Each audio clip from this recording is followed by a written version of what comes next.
Hey, everybody. It is Friday, April 4th. You're listening to the Mo News podcast. I'm Moshe Nunu. And I am Jill Wagner. This is the place where we bring you just the facts. And we read all the news and read between the lines so you don't have to. Sometimes we even do it, Jill, in the same room. And that sometimes would be today. Moshe and I in person, sitting a few feet from each other, doing this podcast, I guess, in the new podcast studio at our offices at Industrious. Yes, Industrious is a shared office space. They got locations around the world, so definitely check them out over at mo.news/industrious. Special discount for all of you to check it out. Our location in Midtown Manhattan, so if you're looking for office space or a place to work, you might run into us at Industrious. Jill ran into me today at one. What are you doing here? We have offices? This is so cool. All right, let's record. Let's do it. Jill, super important piece of news today. Today, April 4th. I looked it up. It's Hug a News Person Day. All right, we'll hug it out as soon as we're done recording. We can. You're not proxy podcasting again today. Let's get to the headlines. The latest on the Trump tariffs, 24 hours in, a wipeout on Wall Street, concern on Capitol Hill, worry from business owners, but a lot of confidence at the White House that this is the right move. We'll have the latest. Yes, a lot of comments, including how one senator says tariffs are like whiskey. We'll let him explain. Deadly tornadoes in the Midwest as record rains and flooding continue to threaten tens of millions of Americans. The new policy for American government workers in China. Oops. RFK Jr. says the Health and Human Services Department is planning to rehire some of the people that it accidentally laid off earlier this week. Yeah, the latest example here is they cut left and right in the government and then realizing they let go of the wrong people. Bruce Springsteen set to release dozens of songs from the vault. Songs, Moshe, that have never been heard publicly. And it's Friday. Cheers to the freaking weekend, what we are watching, reading, and eating. All right, President Trump's so-called Liberation Day tariffs sparking the biggest sell-off on Wall Street since the pandemic, with concern about a global trade war that plunges the economy into a recession. The S&P 500, which is made up of 500 of the biggest publicly traded companies, plunged about 5%. The Dow tumbled nearly 1,700 points, or about 4%. And the NASDAQ, which is made up of the biggest tech companies, well, that took a nosedive by about 6%. Some specific companies getting slammed, Nike and Apple, dropped 14% and 9% respectively. Big sellers of imported goods were among the hardest hit. Discount store Five Below lost nearly 28%. Dollar Tree tumbled 13%. And Gap plunged 20%. So basically, companies that produce a lot of shoes and clothing in countries affected by the tariffs like Vietnam, Indonesia, and Cambodia taking a huge hit. But no one was really immune. Even Tesla shares fell more than 5%. And it is a bit surprising given that Tesla is mostly American-made, but still investors concerned that people in general are just going to be spending less money. Yeah, when you see huge sell-offs like this, Jill, you were on the floor of the stock exchange for a while. There is this general sense that there are the companies that go down for reasons related to the news, like you have a lot of products that come from abroad. But then you have these other companies that are sort of collateral damage because everyone is selling off. And this will all sort of equal out in the end. But ultimately, to your point, the concern is with an economic slowdown, consumer sentiment was already pretty low going into these tariffs. People are going to be holding on to their cash, meaning every company will be affected that's selling anything as Americans look to save, anticipating that prices will be going up. All right, a reminder here. President Trump on Wednesday laid out a baseline tariff rate of 10% on all countries. That goes into effect tomorrow, April 5th. And then even bigger, quote, reciprocal tariffs against countries that levy higher rates on the United States. And those tariffs much higher than traders had expected, hence the market sell-off. For example, the effective tariff rate for China will now be 54%. Costs that will likely get passed on to consumers. On Thursday, the president acknowledged the stock market sell-off. He took to the media. He said he is open to negotiation if a country makes him a good offer. Earlier on Thursday, he compared the tariffs to a patient who has been operated on, saying that the operation is over. I think it's going very well. It was an operation, like when a patient gets operated on. And it's a big thing. The markets are going to boom. The stock is going to boom. The country is going to boom. And the rest of the world wants to see, is there any way they can make a deal? Speaking of the rest of the world's biggest economies are reacting quickly to these new levies as trade tensions with the United States are escalating. China vowed to take countermeasures to, quote, safeguard its own rights and interests. Its state media described the tariffs as self defeating bullying. In response to a new 20% tariff on Europe, the head of the European Commission says the tariffs can cause an uncertainty spiral and dire consequences for millions of people around the globe. Officials there say that they are going to take a unified approach and warn that the European Union is preparing countermeasures in case negotiations fail. President Emmanuel Macron of France called on European companies to suspend all investments in the United States until things have been clarified about the tariffs.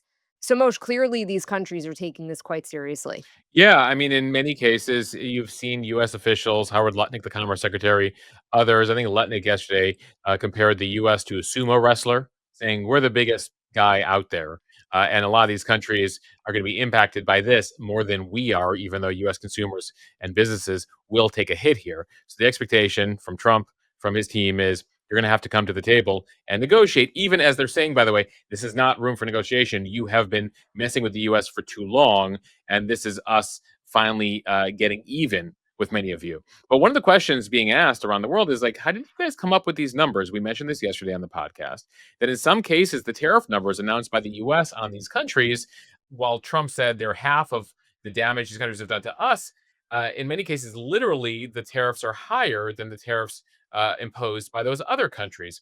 Because that tariff number that you saw on that chart from the White House, where there's claims that this country has a tariff of this much on us, those aren't actually the tariff numbers. The calculation done by the U.S. Trade Representative and the White House is actually this equation that many economists are still trying to figure out, dividing the U.S. trade deficit, meaning how much we buy of their stuff versus how much they buy of our stuff, divided by the total exports of the U.S. So basically, they ran this complicated equation. The White House says that is effectively the unfair practices, or is tantamount to the unfair practices. And then the White House took that percentage of that divided number by half and then said, that's the tariff we're going to charge you. So again, it left a number of countries scratching their heads, being like, but that's more than the tariff we charge you on your products. We don't quite understand. Now, ultimately, here, these tariffs will go into effect here in the coming days. The White House saying they're getting a lot of phone calls for various countries looking to negotiate. If you're in Washington, if you're around the White House, you're going to see a lot of foreign diplomats and lobbyists around as country by country. They are calling the administration. This, by the way, was the goal of the administration to negotiate here. Like, what can we do for you to bring down this tariff? Because, again, in many of these cases, these countries, much smaller economies than the US, and they depend on US consumers. And with the tariff, that then makes their products more expensive. And so US consumers will be less prone to buy those things. So a lot ahead here. I do think, in talking to folks at the White House, that while they officially say there's no room for negotiation, there is room for negotiation. That in and of itself is a negotiation tactic. You are seeing the countries that say they want to fight back, even though the White House says do not fight back, because then we'll raise tariffs even higher. You do see the countries like the United Kingdom, that, by the way, has a 10% tariff on it now. They say they'd like to continue negotiations with the US. The Japanese, as well, called the tariffs regrettable, but they didn't talk about retaliation here. And so that's the foreign reaction. Down the street from the White House over on Capitol Hill, lawmakers on both sides, really, no one's really cheerleading this. Now, there are a number of Republicans that are behind the White House on this, but there were Democrats, not surprisingly, critical of this, and some Republicans critical of this yesterday, including some Republicans that are typically pretty supportive of the president. So Democrats calling this a variety of names, including using obscenities yesterday, Jill. This was Senate Minority Leader Chuck Schumer, not mincing any words. He's walking us into the dumbest and most avoidable recession probably in history. And let's call the Trump tariff tax for what they really are, a huge tax hike on American families. The use of the term tax, notable here because it's across the board 10% tariff, effectively a tax, right? It's effectively raising the price of everything that comes in from abroad by 10%. So you even had people, Joe, like yesterday, Steve Mnuchin, former Treasury Secretary, ally of Donald Trump, Treasury Secretary in that first Trump term, who said it's effectively a consumption tax. We should just write that into law and use that money from that tax, a 10% tax increase on basically everybody, to help pay off the debt and the deficit. Now, it's not equal, right? Paying 10% more if you're a millionaire or paying 10% more if you make 300 grand a year is very different than paying 10% more if you say make 40 grand a year. And so a lot of the concern here is also that this will have a worse effect on those at a lower income level, middle class folks, that these tariffs, especially if you're in lower income or middle class, you might depend on cheaper products that come from abroad. And so that's one of the concerns here as well. And Moshe, it isn't just Democrats that are sounding the alarm here. We want to play a quick bite from Senator John Kennedy. He is a Republican from Louisiana, talking about the tariffs on Fox News as only he can. Tariffs are like whiskey. A little whiskey under the right circumstances can be refreshing. Too much whiskey under the wrong circumstances, and you end up drunk as a goat. So yeah, that's John Kennedy. He's known for his metaphors. In this case, tariffs are like whiskey. Uh, and that's the thing.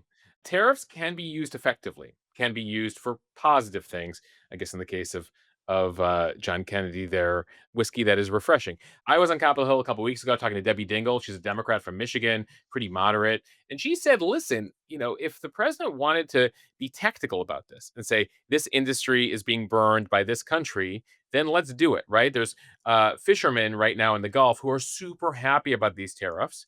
Why? A lot of the really cheap seafood coming in from South America is now tariffs. So this is going to help Gulf fishermen. So there are certainly industries here, we should note, that are happy about all of this. But the argument there is then let's just do a tariff on seafood, right? Related to some South American countries, as opposed to 10% on the entire world, plus 54% on the Chinese, plus 46% on the Vietnamese, and so on and so forth. We should mention, by the way, it's not just John Kennedy who's like, I'm not sure how this is going to end up. If this is super good, Trump gets the credit. If this is super bad, Trump gets the blame. You heard that from him. You heard that from Ron Johnson, a senator from Wisconsin, who's a Republican. John Hoeven, Senate Republican from North Dakota, an ally of the president, also expressing nervousness about how high risk this move was. And so I mentioned, of course, the former administration official, Steve Mnuchin, who called it a tax. He says that he hopes the president negotiates here and brings down these reciprocal tariffs because of the effect that they're going to have on consumers, on small business owners. You had Republican Senator Chuck Grassley, an ally of the president, the head of the Senate Finance Committee. He actually has legislation now that he proposed. We'll see how this goes with Maria Cantwell. She's a Democrat from Washington, so a Republican and a Democrat, announcing yesterday that they would like to put forward a law that would require Trump moving forward to notify Congress on all new tariffs with an explanation as to the rationale of the tariff. And if Congress doesn't approve of it, effectively that tariff would expire after 60 days. Now, this is modeled after the war powers resolution that Congress has. Basically, we don't really use this anymore, which speaks to the larger lack of power of Congress or the lack of asserting a power of Congress. Technically, Congress has to approve going to war. But we've effectively, over the last few decades, deferred to the president to just go to war with no congressional approval. And it speaks to the larger trend we've seen in recent decades where Congress has been giving up more and more powers to the executive. Right. In my interview with Ben Sheehan, he wrote a book called What Does the Constitution Actually Say? He even talked about how, according to the Constitution, it is Congress that has the power to institute tariffs. But slowly, that has been shipped away and ceded to the executive branch. Yeah, follow me in your constitutions, your pocket constitutions, to Article 1, Section 8. I'll let you get there as you drive to school this morning. 1 second, Moshe. I'm still hold on. Let me pull out pages of my constitution. Let me pull out my pocket constitution. So anyway, there it grants Congress authority to lay and collect taxes, duties, imposts, and excises in the parlance of the late 18th century. The thing about that, the original rationale, was that kings back in the day were able to change the economy for their own purposes, for their own benefit. And so our founding fathers back in the day said, we can't let our president have that much power. Congress has to have the power of the purse, of budgeting, of taxes, including of tariffs. Well, over the course of the years, Congress basically let the president take that power.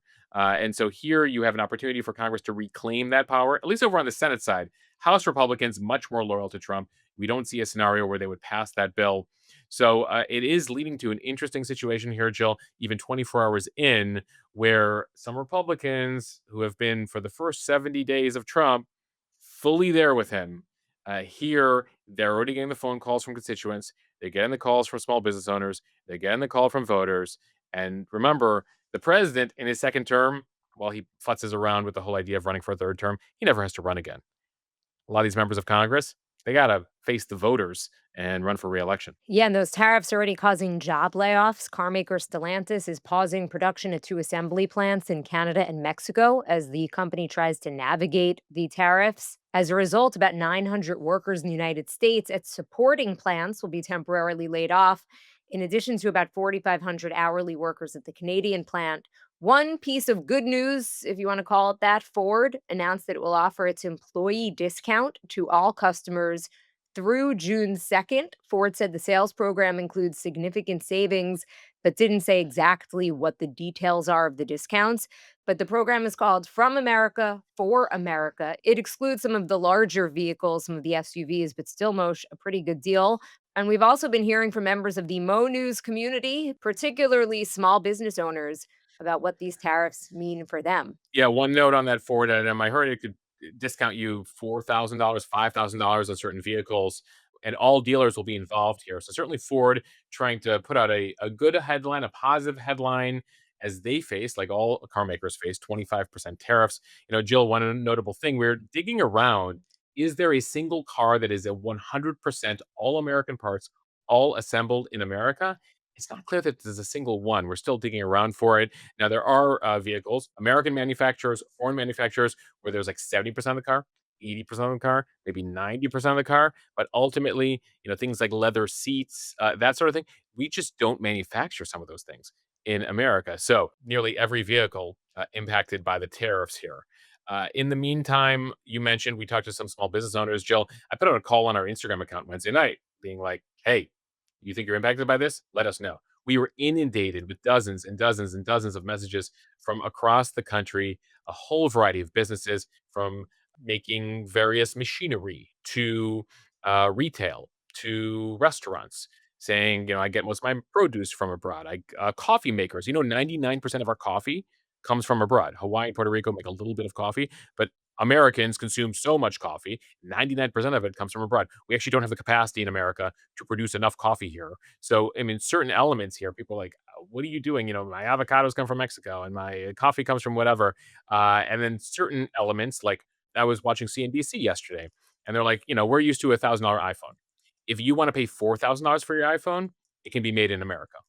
If you want to still pay $1,000 for your iPhone, well, those parts are going to be made in China and other places. So there's a huge calculation here, and we hear from people who are like, "I'm willing to pay more to support American-made products." The question is, how much more? And so you have a bunch of small business owners who reached out to us saying, they have found that a couple of them actually, interestingly, Jill, experimented with American-made products that cost more, and they found every single time that their customers wanted the cheapest possible product, even when they said for a couple extra dollars, you can buy made in America.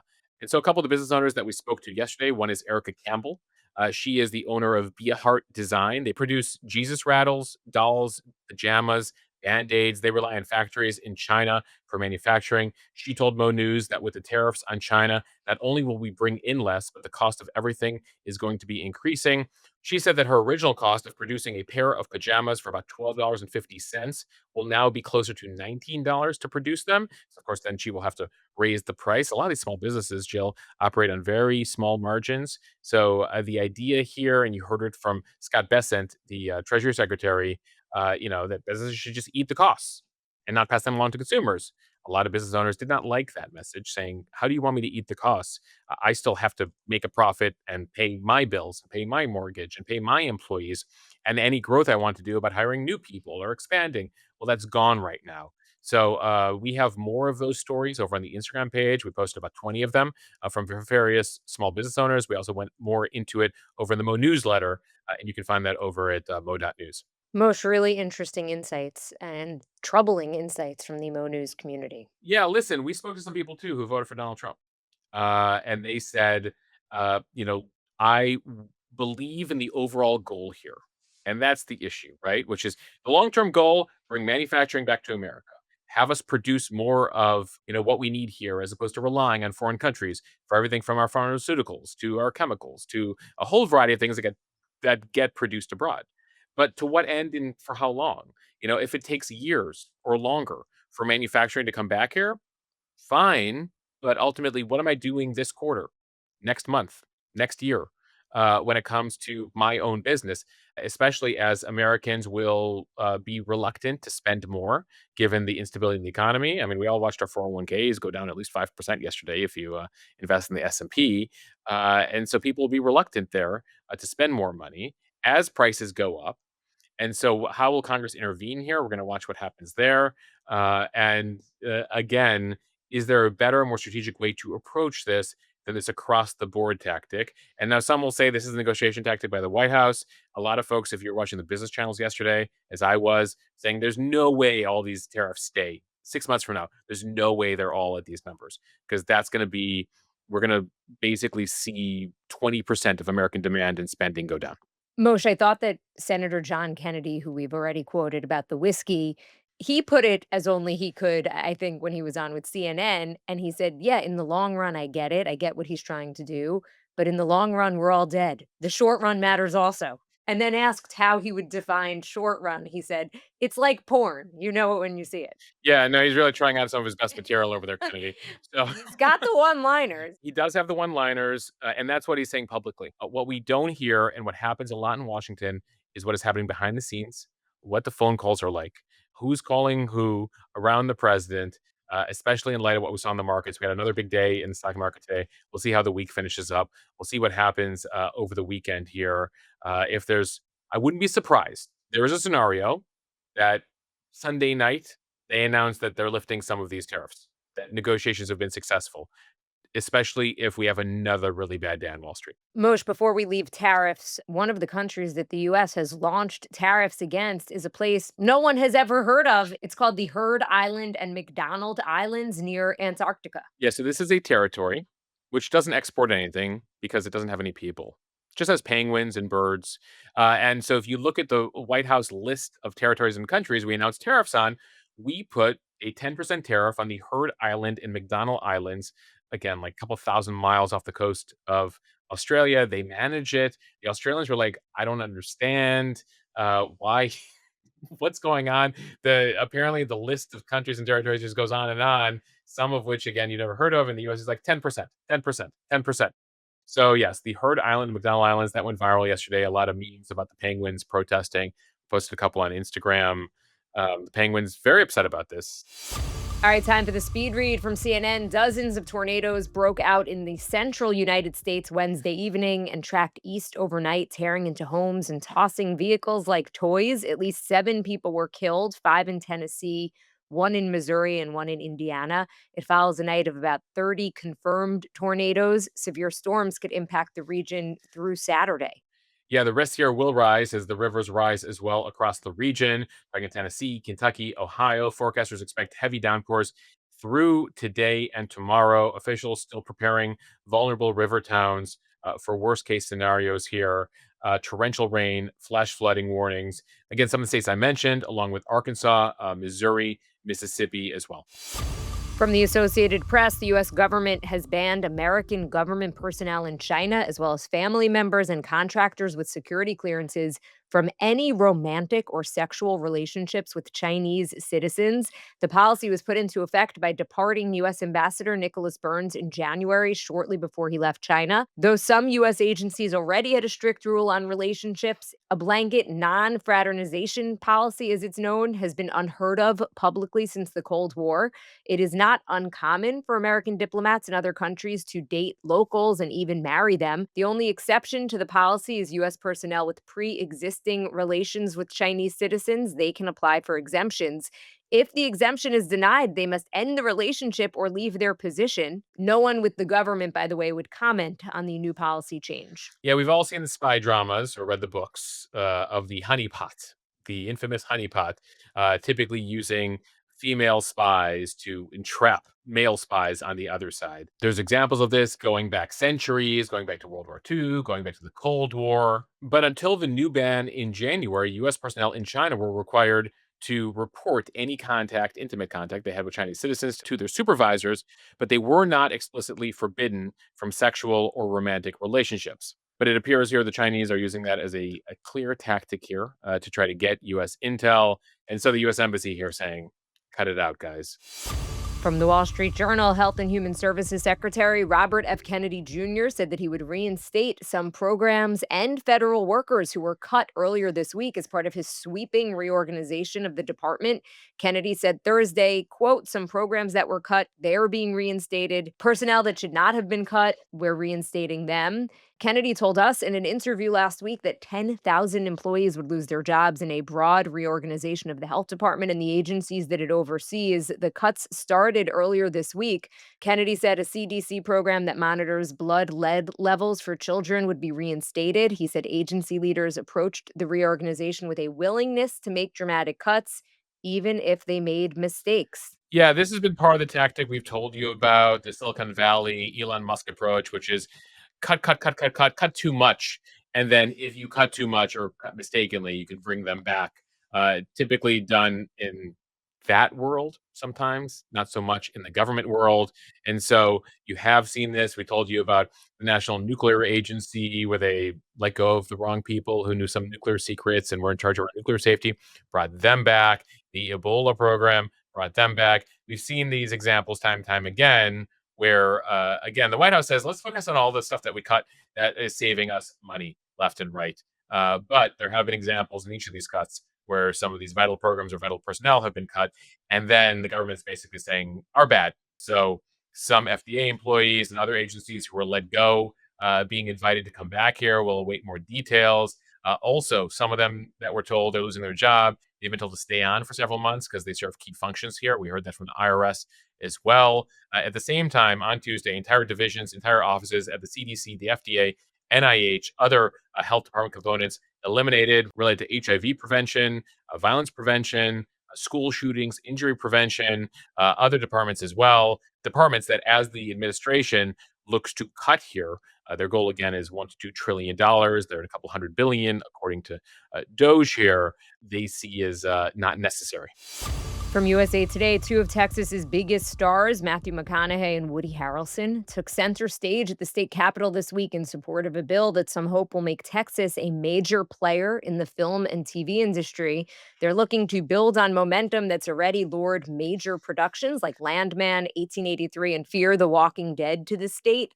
The state's bipartisan Senate Finance Committee unanimously voted for the Senate Bill 22. The bill would deliver hundreds of millions of dollars every couple of years to the Texas Moving Image Industry Incentive Fund, eliminating the irregular ebbs and flows of prior funding that some have said prompted some producers to film in other states. Yeah, so Texas trying to take another bite out of California. Already, you've seen a lot of Californians move to other states due to high taxes, other issues, home prices. So Texas here saying, we're going to take a piece of Hollywood as well. Joe, we mentioned a couple months ago the development of Y'all Street from Wall Street. All the financial firms headed down to Dallas there, exchanges. And so in this case, Texas saying, come shoot some movies here, come shoot some TV shows here. Apparently, there's also an incentive to reward projects.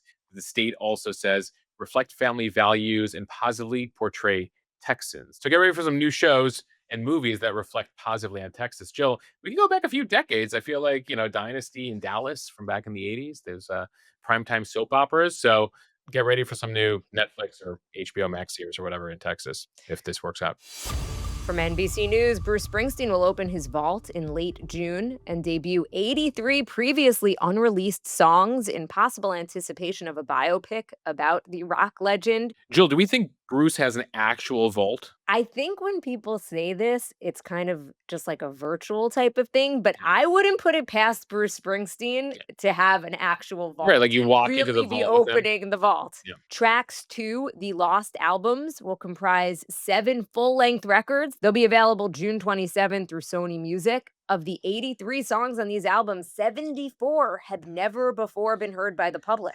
Yeah, so we'll see if there's a reason why they shouldn't have been heard from the public or they're actually good. Bruce Springsteen is legendary for having these insane recording sessions and being so hard on himself, where they would record so many songs. I'm sure many of them are great that we're going to hear, but that he just didn't think that they were good enough to be released. So I look forward June 27th, I guess, for the June 28th podcast. Jill, you'll give us your review of the 74 songs that have been heard by the public. You'll rank them all for everybody. And we'll find out if, again, like he had a classic just lying in wait, or Bruce has done better than that. There's a reason they're on the cutting There's room a floor. reason. But hey, you know what, Bruce? Put it back in the vault. The music was written and recorded apparently between 1983 and 2018, the bulk of it in the 90s. And so wait to hear what he's been holding back. All right, it is Friday. Cheers to the freaking weekend. Time for what we are watching, reading, and eating. Mosh, what are you watching? Hyper, no. Tsunami. No. I have no idea what you're talking about. White Lotus. Oh, so I'm waiting. I'm waiting until. Are you? Did you just ruin it for me? No, Oh, okay. I didn't. But that's like the meme. Those of you listening who've been watching The White Lotus or who've been on Instagram or TikTok in the past month, you know about this meme, right? Parker Posey, who is the mother in one of the families depicted in White Lotus season 3. She's put on a very unique North Carolina Southern accent. And so it's become a meme now. She was on the Today Show a few weeks ago, and they were talking to her about her accent, and she was like reflecting it through a few words. And now that's become a whole meme online with her saying tsunami, Buddhism, Park Piker, no. Anyway, it's a whole thing. Joel, I'll let you enjoy yourself this weekend. You'll go deep into the memes. Anyway, The White Lotus season 3 finale Sunday night on HBO Max. And then, of course, we're Final Four weekend, literal Final Four weekend. The women's Final Four starts tonight, the men's Final Four on Saturday, and then we get to the national championship games. Joel, what are you watching? Clearly not White Lotus. No, I think now it's fair to watch it. We've just been waiting so we can binge it all. Right, because Max is one of the few places where like it'll only release a show every week, like old school style, as opposed to like Netflix where like you get a whole season at once. Moshe, I'm going to be watching Running Point on Netflix. It's with Kate Hudson and Mindy Kaling. It's a new comedy series. So my husband, who might kill me for saying this, he was like, don't tell anyone I told you, but this is a great show. I guess it's like a chick flick maybe, but he said it's amazing. Oh, Michael, you're too old to be concerned about such things. You're not trying to like prove how Your manliness with your... machismo. Yes. Moshe, what are you reading? So I am reading ahead of my interview next week with Dana Perino, her new book, I Wish Someone Had Told Me. It's a book of advice from various folks, including a bunch of her colleagues at Fox News. Dana Perino, former Bush White House press secretary, anchor at Fox News, and she'll be right there in the seat you're sitting in next week for the latest Mo News interview podcast. Dana, I'm keeping your seat warm. Jill, what are you reading? Moshe, I'm going to give a shout out to an essay that I actually wrote. It is called How We Should Really Honor International Women's Day and Women's History Month. So I published it when we were still in Women's History Month. But I mentioned in the story that I do tend to cringe at generic posts on social media about International Women's Day and women supporting women. And that if you really want to support women, actions speak louder than words. And so I take a look back at many of the women who have been absolutely instrumental in my career and have just had my back, starting with before I even got into TV news. And more recently, I give a little shout out to one Alex Saul, who I think is just the ultimate cheerleader and always, I think, has my back, and I know has your back, of course. But I think that she's the embodiment of kind of what I'm talking about, where it's really just wanting other women or anyone else to just succeed. Yeah, she's an incredible cheerleader, incredible supporter of women, and I'm lucky as a man that I get her cheerleading and support as well. Finally here, what are we eating this weekend, Jill? Well, given that I'm here in the industrious office share, I help myself to the delicious snacks that they provide, kettle corn popcorn and some nice almonds. Thank you, industrious. What about you, Moshe?